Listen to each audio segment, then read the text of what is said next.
नमस्कार दोस्तों, मैं पीसी सांचौरी हमारे चैनल पर आपका हार्दिक स्वागत करता हूं, अभिनंदन करता हूं।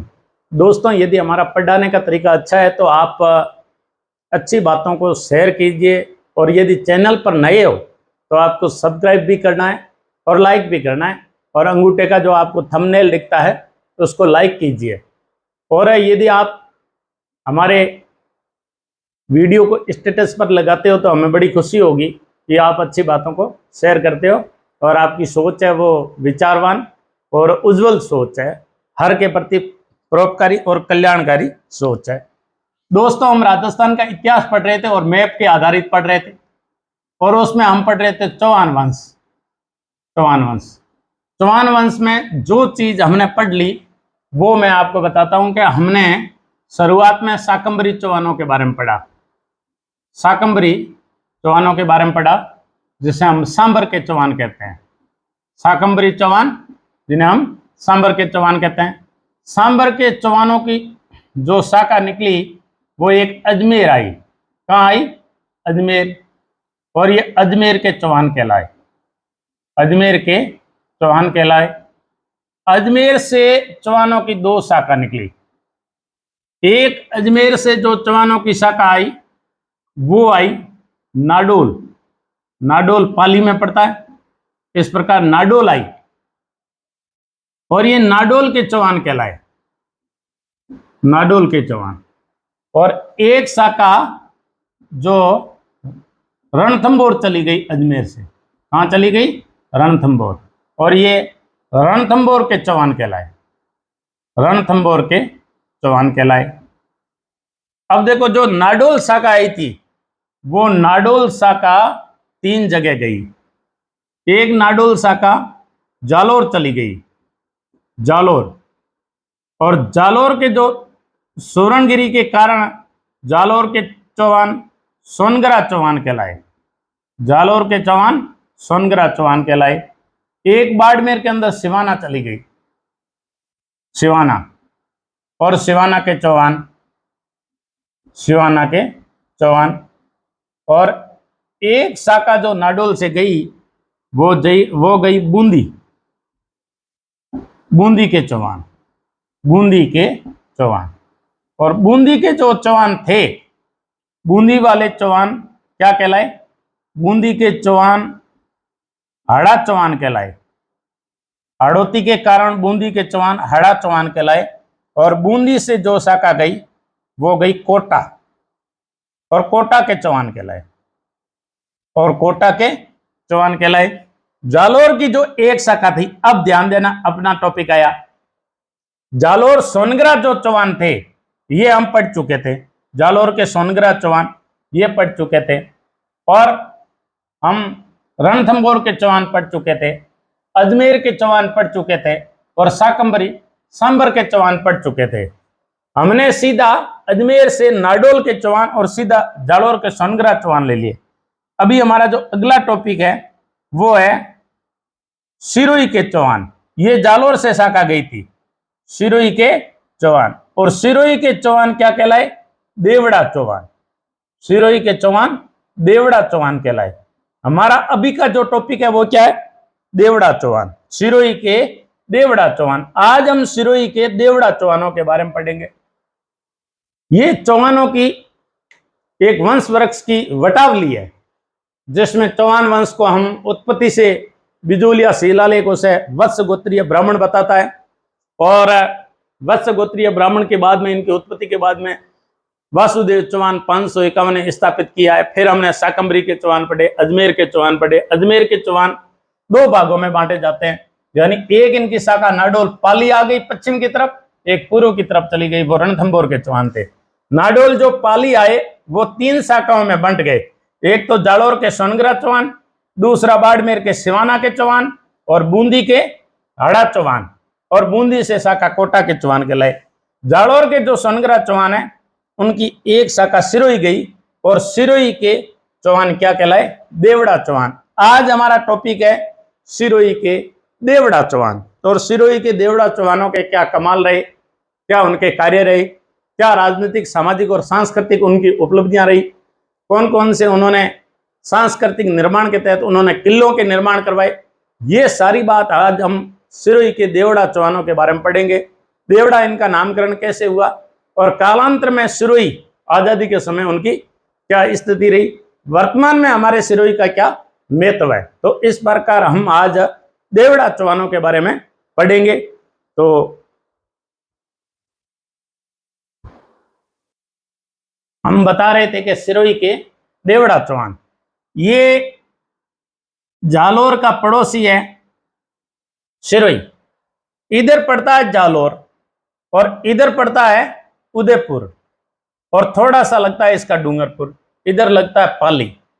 और इसमें वर्तमान में 5 तहसील है सिरोही में। सिरोही में कितनी तहसील है? 5। और जो सिरोही में तहसील है, जालोर की तरफ से आते हैं तो एक तहसील आती है रेवदर, रेवदर तहसील, पिंडवाड़ा तहसील। ये पूरी ग्रासिया जनजाति से भरी हुई है। पिंडवाड़ा यानी सबसे ज्यादा पिंडवाड़ा में ग्रासिया रहते हैं। फिर आती है शिवगंज, ज्वाई नदी के कारण शिवगंज सिरोही में पड़ता है और इसकी सीमा बनती है। और सुमेरपुर पाली में पड़ता है। शिवगंज और सुमेरपुर के मध्य केवल पाली और सिरोही की सीमा बनाने वाली ज्वाई नदी है। ज्वाई नदी के कारण शिवगंज और पाली दोनों अलग होते हैं। सुमेरपुर जो पाली में पड़ता है उसे पश्चिमी राजस्थान का मिनी बॉम्बे कहते हैं, क्योंकि सबसे ज्यादा व्यापार होता है। चौथा हम बता रहे थे वो था Abu road, Abu road, Abu road. और 5वीं थी सिरोही। तो ये वर्तमान में सिरोही की तहसील है। और सिरोही और जालोर, वर्तमान सिरोही और जालोर दोनों मिलकर के एक संसदीय क्षेत्र है। जैसे राजस्थान में 33 जिले हैं लेकिन लोकसभा की 25 सीटें हैं। कारण क्या है? क्या जनसंख्या के आधार पे तो 2 जिले जो मिलाकर के किए, ऐसे जिले खूब है। लेकिन सिरोही और जालोर का एक ही संसदीय क्षेत्र है। और वर्तमान में देवजी पटेल लोकसभा सांसद है, देवजी पटेल। तो इस प्रकार सिरोही और सिरोही जालोर का पड़ोसी है। तो हम बात कर रहे थे सिरोही और सिरोही के देवड़ा चौहानों के बारे में पढ़ रहे थे। सिरोही के देवड़ा चौहान सिरोही का अर्थ होता है, सिरोही का अर्थ होता है सिरोही यानी सिर को काटने वाली, सिर को काटने वाली या गर्दन काटने वाली, गर्दन काटने वाली विश्व प्रसिद्ध तलवार। सिरोही का अर्थ होता है तलवार और इसका नामकरण किसके आधार पर हुआ है? तलवार के नाम पे। और सिरोही की राजा हुए महाराव मानसिंह। मानसिंह ने पहले कच्चे लोहे की तलवारें बनती थी। किससे बनती थी? कच्चे लोहे की तलवारें बनती थी। और कच्चे लोहे की जगह मानसिंह जी ने पक्का लोहा काम में लिया और पक्के लोहे के कारण इस तलवार को मानसाई तलवार कहा जाने लगा। मानसाई तलवार कहा जाने लगा। आज भी सिरोही में तलवारें बनती है तो मानसाई तलवार यानी तलवार के नाम पे जानी जाती थी सिरोही की। मानसाई तलवार या सिरोही को तलवार के नाम से जाना जाता था।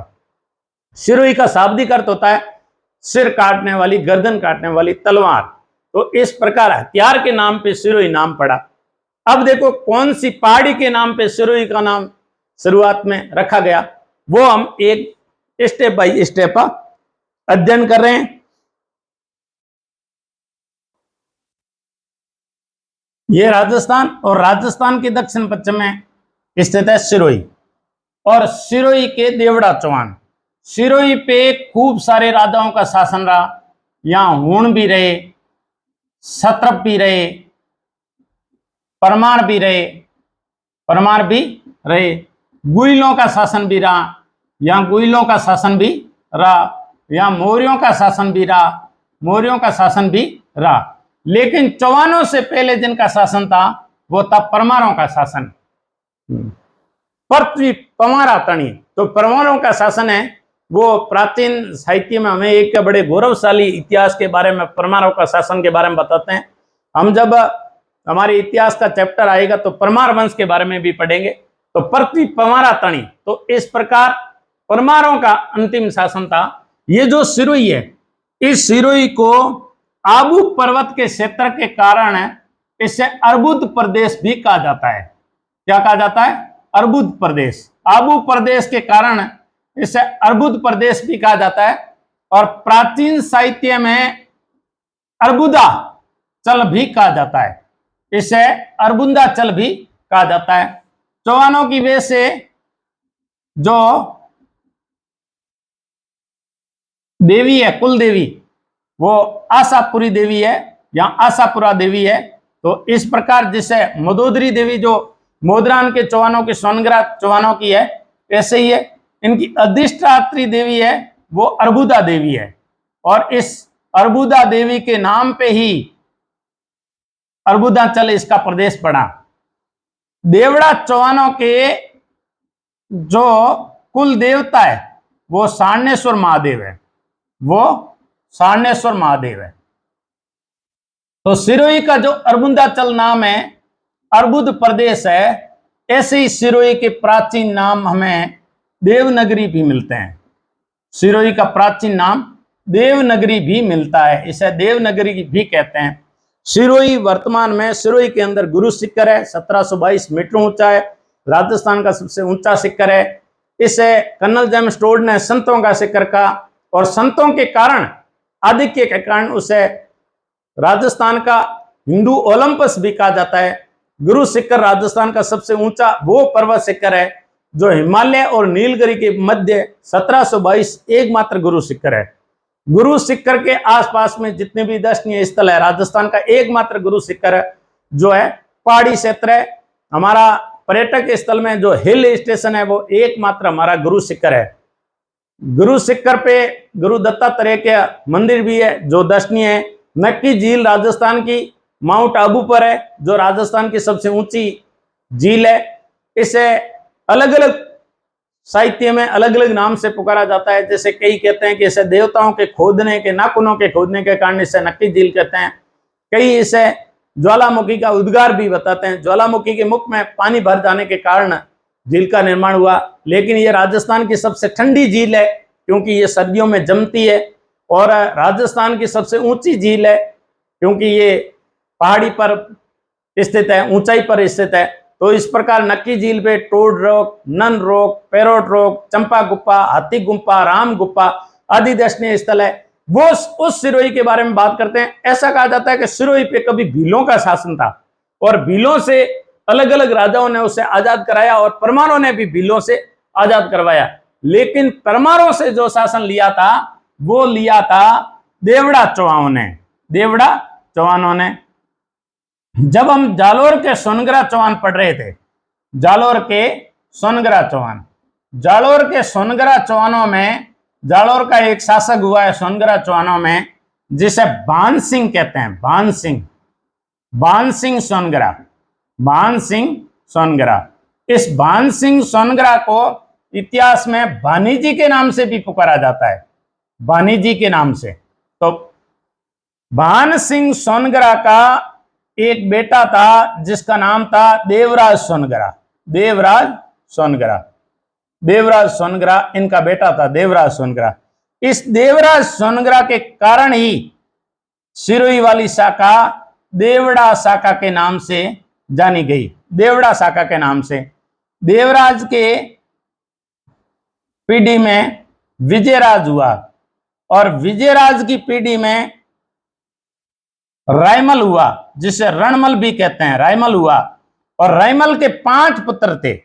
देखो मैं बता रहा था कि जालोर के सोनग्रा चौहान, जालोर के सोनग्रा चौहानों में भान सिंह सोनग्रा हुआ जिसे भानी जी कहते हैं, और भानी जी के बाद में भानी जी का बेटा देवराज हुआ, जिसे इस देवराज के नाम पे देवड़ा शाखा, सिरोही की शाखा क्या कहलाई? देवड़ा शाखा। किसके नाम पे? भानी जी के बेटे भान सिंह सोनग्रा के बेटे देवराज सोनग्रा के नाम पे, देवराज सोनग्रा के नाम पे देवड़ा शाखा निकली। देवड़ा शाखा, इनकी पीढ़ी में विजय सिंह, विजय सिंह के बेटे थे रायमल, और रायमल के 5 पुत्र थे।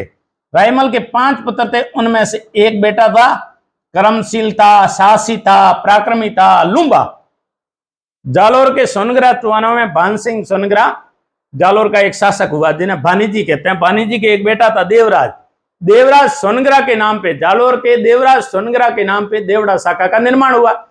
देवड़ा शाखा में विजयराज देवड़ा, फिर रायमल, रायमल के 5 पुत्र थे और 5 पुत्रों में सबसे साहसी पराक्रमी था लुम्बा। अब बात आती है लुम्बा की, और इस लुम्बा ने सिरोही के अंदर देवड़ा शाखा स्थापित की। हालांकि देखो देवड़ा शाखा चौहानों की 24 शाखा है। चौहानों में कितनी शाखा है? चौहानों की, राजपूतों की 37 शाखा कहलाती है, लेकिन चौहानों की मुख्य 24 शाखा कहलाती है। चौहानों की मुख्य 24 शाखा कहलाती है। 24 शाखाओं में देवड़ा शाखा, देवड़ा शाखा, चौहानों में देवड़ा शाखा, देवड़ा शाखा देवराज सोनग्रा के नाम पे पड़ी। देवराज सोनग्रा के नाम पे देवड़ा शाखा बनी। देवराज सोनग्रा का मैंने इतिहास क्या बताया कि जालोर पर किसका शासन था?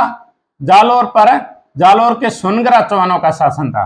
जालोर पर जालोर के सोनग्रा चौहानों का शासन था। जालोर के सोनग्रा चौहानों का शासन था।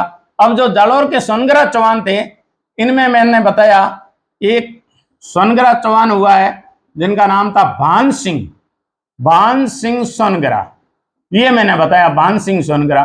भान सिंह सोनग्रा को भानीजी सोनग्रा भी कहते हैं, भानीजी सोनग्रा भी कहते हैं। भानीजी सोनग्रा के एक बेटा था जिसका नाम था देवराज सोनग्रा। क्या नाम था? देवराज सोनग्रा। इस देवराज सोनग्रा के नाम पर कौन सी शाखा निकली? देवड़ा शाखा। देवड़ा शाखा निकली।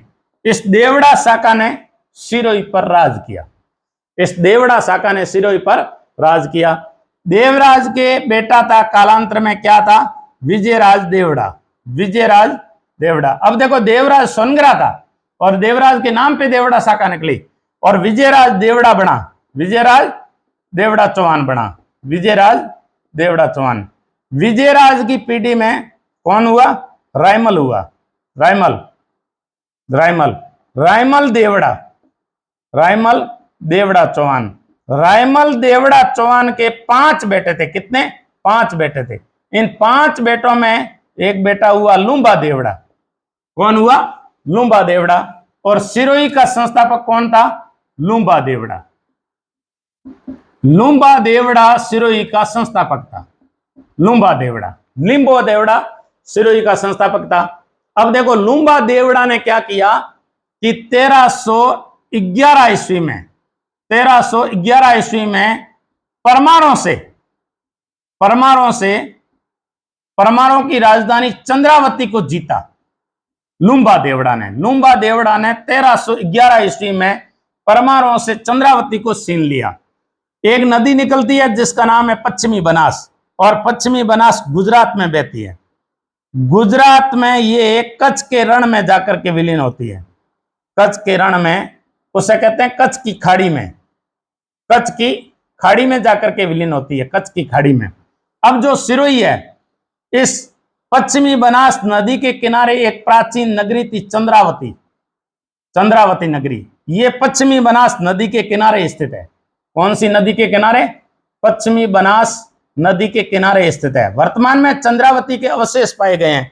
जर्मनी यूनिवर्सिटी और राजस्थान की उदयपुर की जनार्दन राय विश्वविद्यालय और बड़ौदा के विश्वविद्यालय ने मिलकर के चंद्रावती नगरी की खोज की है और ये 3 स्तरों पर मिली है। तो ये चंद्रावती जो प्राचीन नगरी थी, इस चंद्रावती पर परमारों का शासन था। चंद्रावती पर परमारों का शासन था और परमारों से 1311 ईस्वी में लुम्बा ने जीता सिरोही को। लुम्बा ने जब जीता, इस प्रकार लुम्बा ने सिरोही को जीत लिया और सिरोही को जीत करके लुम्बा ने वहां एक मंदिर का निर्माण करवाया जिसका जीर्णोद्धार कराया, और वो मंदिर था अचलेश्वर महादेव मंदिर। अचलेश्वर महादेव मंदिर। यह अचलेश्वर महादेव मंदिर का निर्माण किसने किया? परमारों ने निर्माण करवाया था। परमारों ने निर्माण करवाया था, लेकिन अचलेश्वर महादेव का जीर्णोद्वार लूम्बा ने करवाया था। और कब करवाया? 1320 में। 1320 में अचलेश्वर महादेव का निर्माण करवाया परमार शासकों ने। अचलेश्वर महादेव का जो मंदिर है उसका निर्माण करवाया था परमार शासकों ने, उसका जीर्णोद्वार करवाया था लूम्बा ने करवाया था 1320 में। देखो, लूम्बा ने देवड़ा चौहानों की नींव रखी चंद्रावती में। देवड़ा चौहानों की चंद्रावती में नींव 1311 में रखी। 8 साल बाद में, 9 साल बाद में उसने अचलेश्वर महादेव का मंदिर का क्या करवाया? जीर्णोद्वार किया।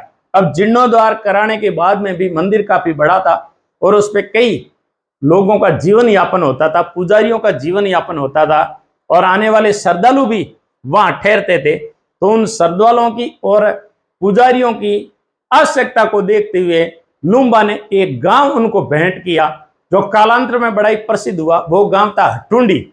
हम जब स्वतंत्रता सेनानियों का इतिहास पढ़ेंगे तो हम एक आश्रम के बारे में पढ़ेंगे, हटुंडी आश्रम के बारे में।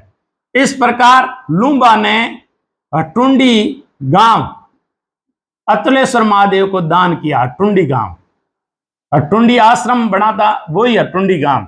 इस प्रकार लूम्बा ने 1320 में अचलेश्वर महादेव का जीर्णोद्धार करवाया और हटुंडी गांव उसे भेंट किया।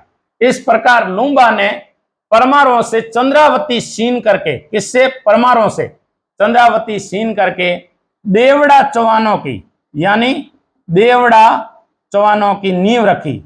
देवड़ा चौहानों की चंद्रावती में नींव रखी। देवड़ा चौहानों की चंद्रावती में नींव रखी। चंद्रावती एक प्राचीन नगरी है और ये पश्चिमी बनास नदी के किनारे स्थित है। पश्चिमी बनास नदी नया सनवाड़ा गांव से निकलती है। नया सनवाड़ा गांव से निकल करके ये गुजरात में प्रवेश करती है। शिपू इसकी सहायक नदी है। तो इस प्रकार ये आगे बढ़ती है और कच्छ की खाड़ी में जाकर के विलीन हो जाती है। हम देवड़ा चौहान पढ़ रहे थे। देवड़ा चौहान का देखा वंश वृक्ष है, वो ऐसे हैं लूम्बा, लूम्बा के बाद में शिवबान, शिवबान के बाद में सैसमल, सैसमल के बाद में लाखा देवड़ा, लाखा देवड़ा के बाद में जगमाल, जगमाल के बाद में अखाराज, अखेराज देवड़ा, सुल्तान देवड़ा, अखेराज देवड़ा सेकंड, उदयबान देवड़ा, शिव सिंह और अभय सिंह। देखो, संक्षिप्त ऐसे हैं कि लूम्बा ने 1311 में देवड़ा चौहानों की नींव चंद्रावती पर रखी। चंद्रावती को परमारों से किसने छीना? लूम्बा ने। लूम्बा देवड़ाओं का आदि पुरुष, मूल पुरुष चंद्रावती के चौहानों का कहलाता है। कौन? लूम्बा। सिरोही के देवड़ाओं का आदि पुरुष लूम्बा कहलाता है। फिर शिवपुरी बसाने वाला शिवबान, सिरोही वर्तमान का बसाने वाला सैसमल, लाखा देवड़ा जिसने कुंभा से वेर मोल लिया था, जगमाल जिसने राणा सांगा के भाई पृथ्वीराज सिसोदिया, जैसे उड़ना राजकुमार कहते हैं, अनंदाबाई को बचाने आया था उड़ना राजकुमार, और विष के लड्डू देकर के जिसने मार दिया वो जगमाल। फिर अखेराज देवड़ा, सुल्तान देवड़ा, सुल्तान देवड़ा के बारे में हम पढ़ेंगे। सुल्तान देवड़ा एक स्वतंत्रता प्रेमी शासक था जिन्होंने मुगलों से भी लोहा लिया और उन्हें एक मिट्टी में मिला हुआ एक व्यक्ति युद्ध भूमि में घायल अवस्था में मिला, जो विश्व का सबसे प्रसिद्ध जीवंत कहलाने वाला, यानी जिनके जीवन काल में ही मूर्तियां लग गई थी। भगवान महावीर जैनों के 24वें तीर्थंकर है। उनके भाई नंदीवर्धन ने उनके जीते हुए मूर्ति स्थापित करती थी नंदीवर्धन ने, और वो जीवंत स्वामी के मंदिर कहलाए भगवान महावीर के मंदिर। ऐसे ही इतिहास के अंदर एकमात्र ऐसा कवि है, एकमात्र ऐसा लेखक है दुर्स आडा, जो सुल्तान देवड़ा ने उसे युद्ध भूमि में बचा करके ले गया था। उस सुल्तान देवड़ा के दरबार में रहते हुए ऐसा कहा जाता है कि अचलेश्वर महादेव के मंदिर में जो नंदी लगा हुआ है, भगवान शिव का जो वाहन है नंदी पीतल का लगा हुआ है, उसके सामने दुर्सा आडा की एक मूर्ति लगी है पीतल की, तांबे की, अष्ट धातु की। वो है सुल्तान देवड़ा के शासनकाल में दुर्सा आडा कवि था, उसकी लगी हुई है। अखेराज देवड़ा, उदयपान देवड़ा, शिव सिंह देवड़ा ने अंग्रेजों से तंग आकर के 11 सितंबर और 1923 को 2023 आ गया, आज 100 साल हो गए इस प्रकार उन्होंने संधि की थी। तो इस प्रकार सबसे अंतिम संधि करने वाली रियासत कौन सी थी? सिरोही रियासत। और किसके काल में उसने अंग्रेजों से संधि की? शिव सिंह ने। हालांकि सिरोही पे कब्जा मारवाड़ का अभिन्न अंग मानते थे। मान सिंह ने अंग्रेजों को कहा था कि ये हमारी रियासत है और सिरोही कोई मारवाड़ से अलग नहीं है। लेकिन कर्नल जेम्स टोड ने जब खोज की और उन्होंने अनुसंधान किया, इंक्वायरी कर्नल जेम्स टोड की अध्यक्षता में बैठाई गई। कर्नल जेम्स टोड ने सिरोही को एक अलग रियासत घोषित किया और शिव सिंह के साथ में 11 सितंबर को एक नई संधि की। अंतिम राजस्थान की रियासत है जिसने ईस्ट इंडिया कंपनी के साथ संधि की, वो शिव सिंह ने की थी। आजादी के समय जब सिरोही का विलय राजस्थान में हुआ 26 जनवरी 1950 को, उस समय जो शासक थे वो थे अभय सिंह। फिर इस प्रकार अपन एक एक करके देवड़ा चौहानों का इतिहास पढ़ते हैं। क्या पढ़ते हैं? इतिहास पढ़ते हैं। जितना हो सकता है उतना आज पढ़ते हैं और फिर जितने शासक रह जाएंगे वो अपन कल अगले वीडियो में पढ़ेंगे। यहाँ है हमारा सिरोही और सिरोही में इस सिरोही की बात करते हैं। और सिरोही में सबसे पहले हमने पढ़ा लूंबा को कि 1311 ईस्वी में उसने चंद्रावती को, किसको? चंद्रावती को किससे सीना? परमारों से। किससे सीना? परमारों से। परमारों से सीना। और शासक कौन था? देवड़ा लूंबा। देवड़ा लूंबा। देवड़ा लूंबा ने परमारों को सिरोही से हड़प करके, सिरोही पर आक्रमण करके, चंद्रावती पर आक्रमण करके लूंबा देवड़ा ने सिरोही को अपने कब्जे किया। इसके देखो इसने निर्माण क्या किया? अचलेश्वर महादेव का निर्माण करवाया। अचलेश्वर महादेव मंदिर का जीर्णोद्वार करवाया। निर्माण तो परमारों ने करवाया था, मंदिर का क्या करवाया? जीर्णोद्वार करवाया। अब इसने अचलेश्वर महादेव के मंदिर के लिए गांव दान दिया, उसका नाम था हटुंडी। इस हटुंडी को याद रखना है क्योंकि हटुंडी आश्रम के बारे में स्वतंत्रता सेनानी को जब हम पढ़ते हैं तब पूछा जाता है। फिर हमारा दूसरे नंबर का शासक आता है शिवबाहन। कर्नल जेम्स टोड ने, कर्नल राजस्थान के इतिहास के पितामह कहे जाने वाले annals and antiquities of Rajasthan लिखने वाले कौन थे? Colonel James Tod. Colonel James Tod ने एक बहुत ही शानदार बात कही है। कर्नल जेम्स टोड ने इन शिवबाहन के नाम पे, यानी जो ये शिवबाहन थे जिसे शिवबान भी कहते थे, क्या कहते थे? शिवबान। 2 पुस्तक लिखी थी कर्नल जेम्स टोड ने। और कर्नल जेम्स टोड ने जो 2 पुस्तक लिखी, कर्नल जेम्स टोड ने 2 पुस्तक लिखी थी। एक लिखी थी एनालस and antiquities of Rajasthan, एनालस and antiquities of Rajasthan. एक इन्होंने लिखी थी central and western Rajput state of India, central and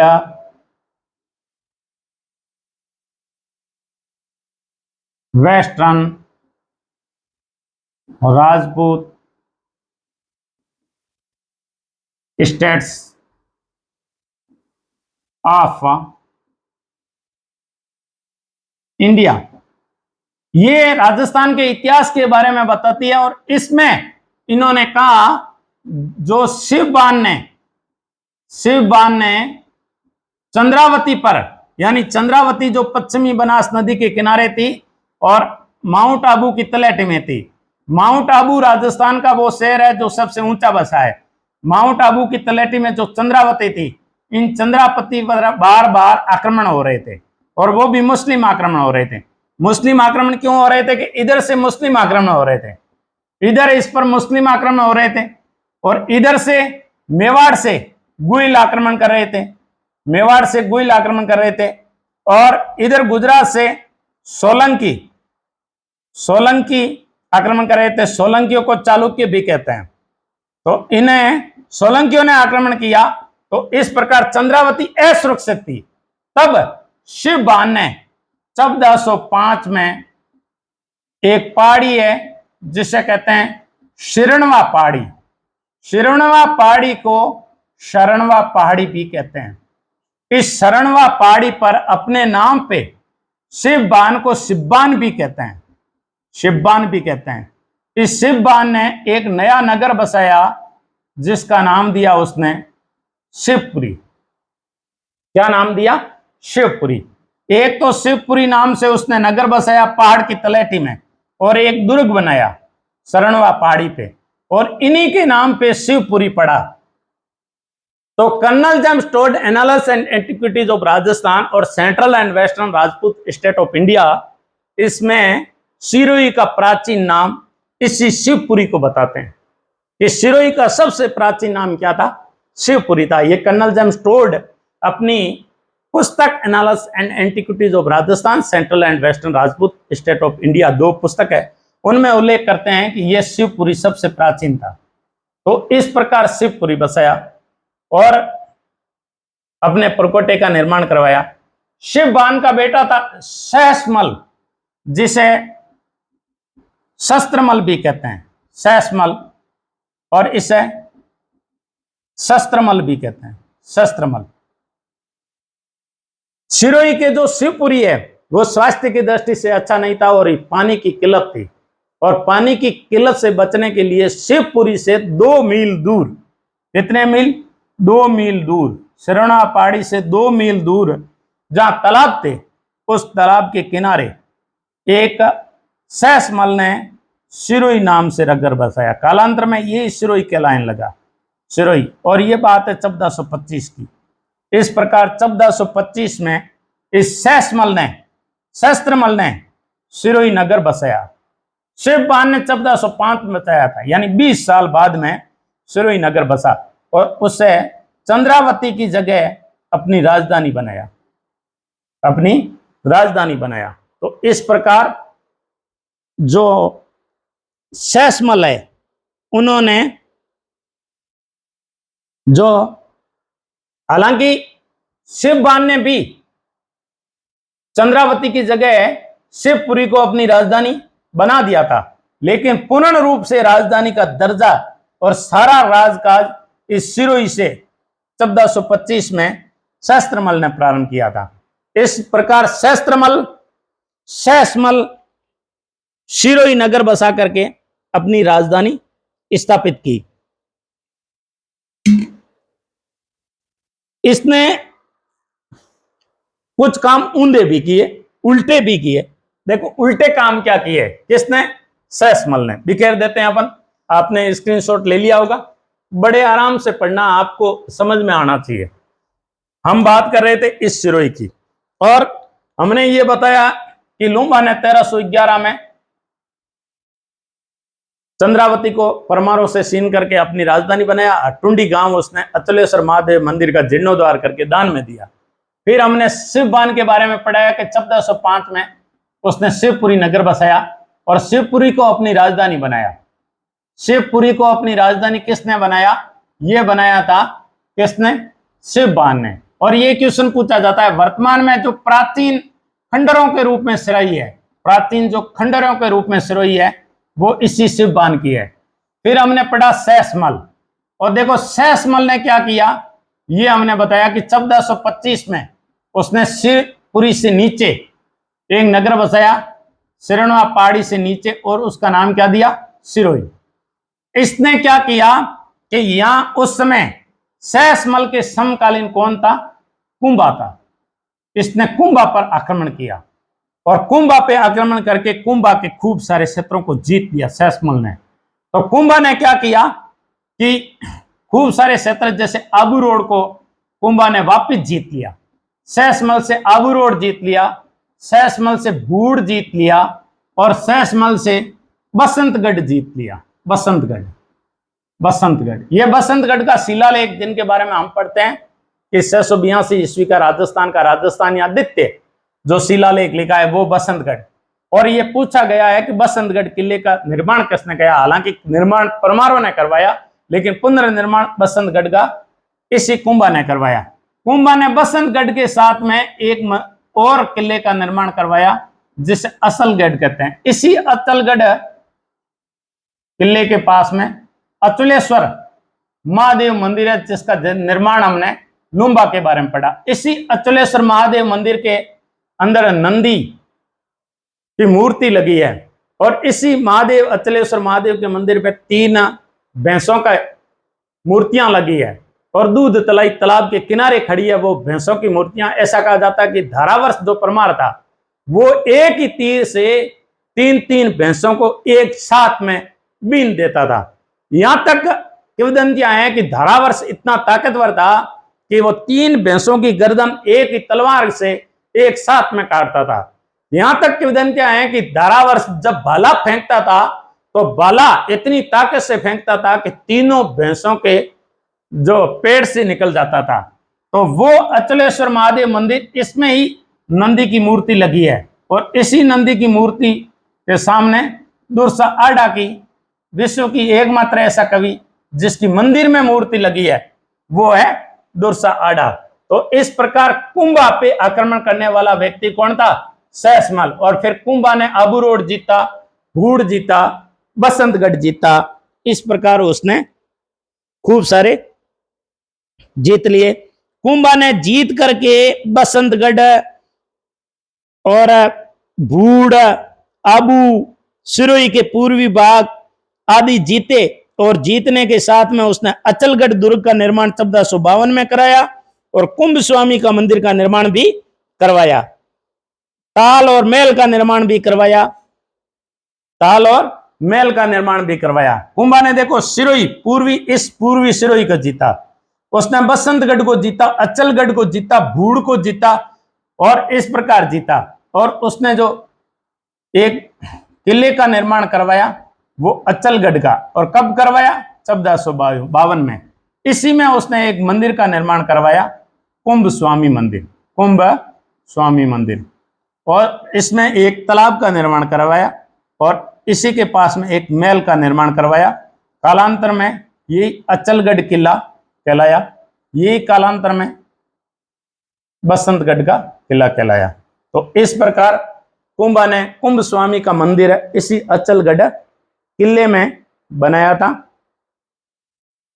अब देखो कि सहसमल की मृत्यु के बाद में लाखा देवड़ा शासक बना और 1451 में इसका मूल उद्देश्य था कि किसी भी हालात में कौन बना? लाखा देवड़ा शासक बना।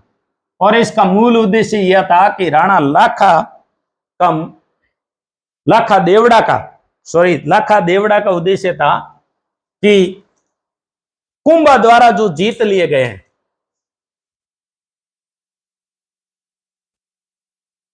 देखो कुंभा ने क्या जीते, उसका मेन उद्देश्य था कुंभा ने जीता बसंतगढ़, अचलगढ़ जो किले का भाग है वो, फिर उसने भूड़ जीता, पूर्वी सिरोही जीता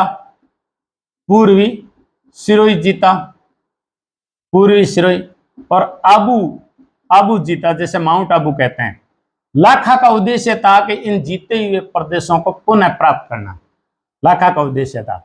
देखो कुंभा का बेटा था, उसका नाम था उदा। कुंभा का बेटा का नाम क्या था? उदा। पहले राजा महाराजा क्या करते थे कि भयंकर रूप से अफीम पीते थे और अफीम की पीक में अंदर ऐसे यूं नशे में लोडा लेते रहते, यूं झपकियां लेते रहते थे।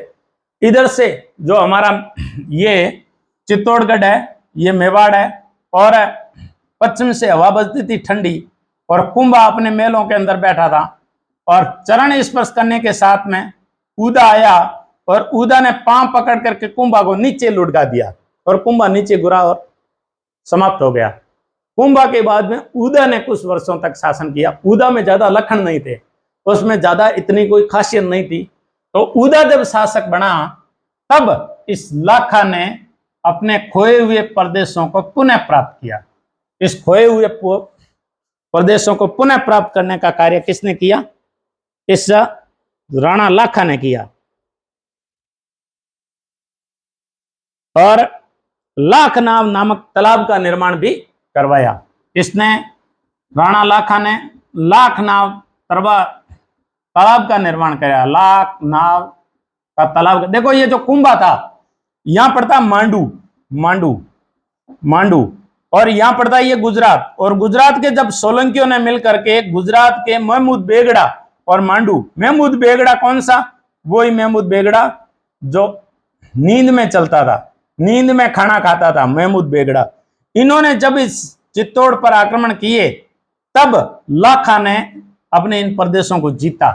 और जो प्रदेश जीते नहीं गए वो उदा जब शासक बना तो उसने जीता। और लाखनाव तालाब का निर्माण है उसने उदा की मृत्यु के बाद में जीत करके लाखा देवड़ा ने लाखनाव तालाब का निर्माण कहां करवाया? जो पावागढ़ के अंदर अपनी कालिका माता की मूर्ति लाया था। गुजरात में एक स्थान पर था पावागढ़, पावागढ़, और यहां एक मूर्ति थी कालिका माता मंदिर की। कालिका माता की मूर्ति ला करके उसने सिरोही में लगवाई थी। और इस प्रकार कालिका माता की मूर्ति पावागढ़ से ला करके लगाने का कार्य किसने किया? लाखा देवड़ा ने किया, लाखा देवड़ा ने किया। और इस पावागढ़ की मूर्ति के बारे में ऐसा कहा जाता है कि यहां गुजरात में गरबा खेला जाता है, वहां का राज्य नृत्य गरबा। और ऐसा कहा जाता है कि राज्य नृत्य के समय पावागढ़ के बारे में, यानी ऐसा कहा जाता है कि मावड़ी ने कहे मैं तो गरबो रमवा गयो तो रे, पंछीड़ा उड़ने मावड़ी ने कहे मैं तो गरबो खेलन गयो थे। तो वो कालिका माता मंदिर में आज भी गरबा बहुत ही खूबसूरत तरीके से सिरोही में खेला जाता है, क्योंकि उसकी मूर्ति मूल रूप से पावागढ़ से लाई थी। और किसने लगवाई थी? लाखा देवड़ा ने। लाखा देवड़ा ने लाखनाव तालाब का निर्माण भी करवाया। और लाखनाव तालाब का निर्माण कुंभा से जीत के बाद करवाया था। और कुंभा के बाद में उदा ने जब कुंभा की मृत्यु कर दी तो उसने अपने खोए हुए प्रदेशों को लाखा देवड़ा ने पुनः प्राप्त कर लिए। तो इस प्रकार हमने देवड़ा चुनाव में लुम्बा पढ़ा, शिवबान पढ़ा, सहसमल पढ़ा, लाखा देवड़ा पढ़ा। अब अपन पढ़ते हैं जगमाल। जगमाल की पत्नी का नाम था अनंदाबाई। और इस प्रकार हम पढ़ेंगे अनंदाबाई, यानी अनंदाबाई के कारण उड़ना राजकुमार सिसोदिया जो कहता था, मेवाड़ का सिसोदिया राजकुमार पृथ्वीराज सिसोदिया, जो हमेशा हम उनसे एक बात सीख सकते हैं कि वो जब छोटा था तब भी कहता था कि मैं तलवार के बल पे राज करने के लिए पैदा हुआ हूं, यानी मैं जब गर्भ से बाहर आया ही इसलिए हूं कि मैं मेवाड़ का राजा बनूं। जबकि राणा सांगा योग्य था, उसके बाद में उसका भाई जय सिंह योग्य था, उसके दूसरे भाई भी योग्य थे, लेकिन पृथ्वीराज सिसोदिया घोड़े के बराबर दौड़ता था और हमेशा अपने वर्जिश शरीर की किया करता था और साहसिक कारनामे करता था। इसलिए उसको विश्वास था कि रायमल के बाद में यदि कोई राजा बनेगा, मेवाड़ का राजा बनेगा, तो पृथ्वीराज सिसोदिया ने सोचा कि मैं ही बनूंगा। लेकिन उसी पृथ्वीराज सिसोदिया को, जो इतना साहसी था, उसको जगमाल ने किस प्रकार विष के लड्डू देकर के निपटाए, ये हम अगले चैप्टर में पढ़ेंगे।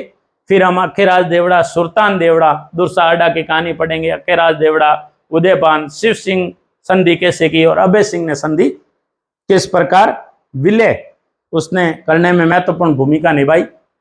आपको यदि मेरा वीडियो पसंद आया है तो शेयर भी करना है, और यदि चैनल पे नए हो तो उसे सब्सक्राइब भी करना है और लाइक करना है। शेयर, सब्सक्राइब और लाइक करना है। जय हिंद, जय भारत।